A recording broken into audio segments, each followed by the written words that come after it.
Full panel here with me now. Scott Bolden, News Nation political contributor. Denise Gitsham, News Nation political contributor as well. Mick Mulvaney, former Trump White House Chief of Staff, News Nation political contributor. The theme here, Kurt Bardella, News Nation political contributor. Hello to you all. Nice to have you all in on a busy day. Yeah. This story, I'll give you one example. Bloodbath, right? There was the Bloodbath comment, and they ran wild with Bloodbath, Bloodbath, Bloodbath.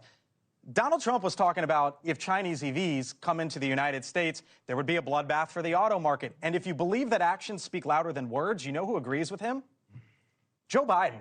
Because Joe Biden just put 100% tariffs on Chinese EVs coming into the country. And I think, Denise, that's just one example here. Oh, that's one of many examples. And we could go through, I mean, look. Listen, the legacy media has done more harm to the Democratic administrations and all the echo chambers of people who agree with them than any other entity. And this is why, and Americans know it, this is why trust in those legacy media outlets is actually at a historic low of 31%. We know that they're actually not there to give us facts and help us decide. They're actually there to tell us what we should believe and masquerade their opinions as facts. These Democrats have a lot of soul searching today. Are you there with Denise? Well, I think the interesting thing about this campaign was it's really the first presidential campaign where the legacy media more or less was actually on the sidelines, where both campaigns bypassed the traditional media structures to go directly to what they perceived to be their voters, whether it was through Call Her By Your Name podcast for Kamala Harris, whether it was Joe Rogan, Elon Musk for Donald Trump. I think what we've realized is the voters, they absorb information and news in different ways, in different spaces, and it's not through. But I think some folks also saw what played out on some of these networks, how it played out, and they didn't really get fooled. You forget, I used to work at one of those places. And I want to tell you, it was really nice being here last night because you got a sense that we just want to know what the facts were. We want to know what was happening.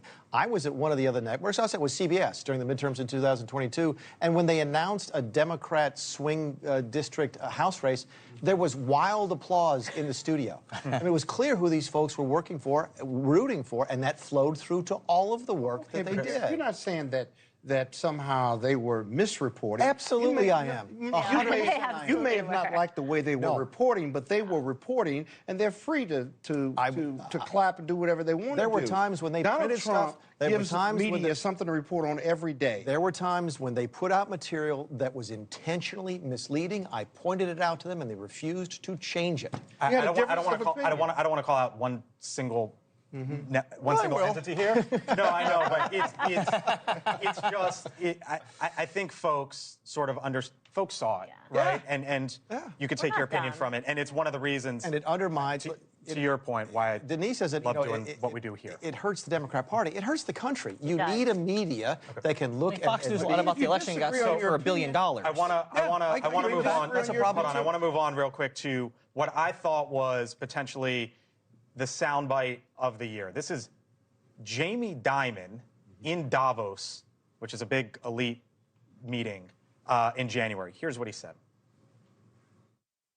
I wish the Democrats would think a little more carefully when they talk about MAGA, but I don't think they're voting for Trump because of his family values.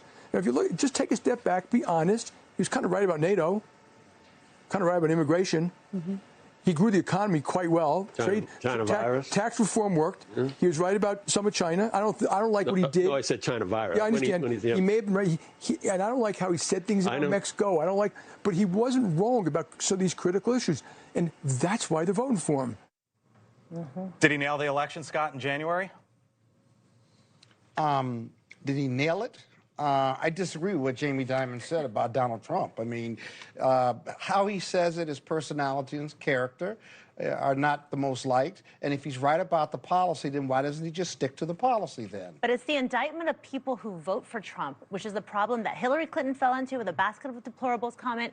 And people again, who vote for Donald Trump in many ways vote against their economic and personal interests. That's not what they're saying. That's not what they're saying. Well, they maybe not, but they do vote against their political interests. There is a sense from people who vote for Donald Trump that we are evil or dumb if we don't agree with some legacy poobah's like opinion about something that is not rooted in anything but their own echo chamber of beliefs. Well, if you don't engage in human decency and you say obnoxious thing and crass and racist and sexist well, see, there you go. I pulled it out of him. Well, I knew you would eventually come true. I knew you would eventually say what you really felt about people who vote for Trump. And sexist But that's what you're associating with people who voted for Trump. You think you need to move Well, past they support Yes, that. because clearly it didn't work. I mean, Okay. at the end of the day, the results, the result speaks for itself.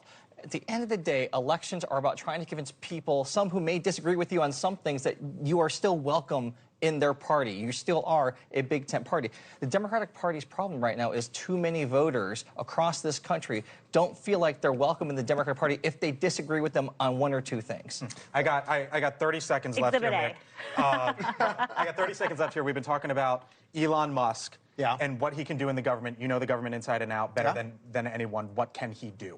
I don't know. No one is going to chafe under the rules and restrictions for government service more than Elon Musk. It's a square peg in a round hole, but he's an extraordinarily capable person. I'd be curious to see how he's... The problem is he's a government contractor. And if you put him in the head of a commission that goes through regulations agency by agency, he's going to be evaluating agencies that have control and oversight over him. 2,000 rules. Conflict. He can't do it. It's one of the... You can't wait. Make him a Well, you czar. have to divest from it, and that's one of the things Right, I and just... he's not divesting. He's from it. too big to regulate. Advisor. He is too big to regulate. Here's the thing. No, we'll he's not. We'll see where Not this for goes conflict. over the next 75 days, because 75 days from now is Inauguration Day. And from here to then, Donald Trump has a lot of decisions to make.